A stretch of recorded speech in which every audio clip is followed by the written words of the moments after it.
দাবিতে যেই দল বিগত বছরগুলোতে হাজার হাজার মানুষকে গুম করেছে, খুন করেছে, কন্যা জানে না পিতা কি এখনো বেঁচে আছে না মারা গিয়েছে, রাস্তা থেকে উঠিয়ে নিয়ে গেছে, এখনো জানে না পিতা কোথায়। জুলাই আগস্টে কয়েকদিনের ব্যবধানে হাজার হাজার মানুষকে নির্মমভাবে আহত করেছে, পঙ্গু করেছে, অন্ধ করেছে, সারা জীবনের জন্য তাদের কর্মক্ষমতা হারিয়েছে। সেই দল নাকি নির্বাচন করবে।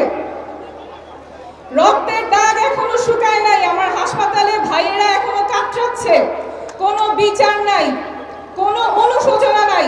সেই দল নাকি নির্বাচন করবে। আর কত নির্যাতন করলে মানুষকে, আর কত নির্যাতনের মধ্য দিয়ে নিয়ে গেলে, গুম খুনের শিকার করলে একটা দলের নিবন্ধন বাতিল হয়? আর কত বাংলাদেশের মানুষকে নিষ্পেষণ করলে একটা দলের নিবন্ধন বাতিল করা হবে?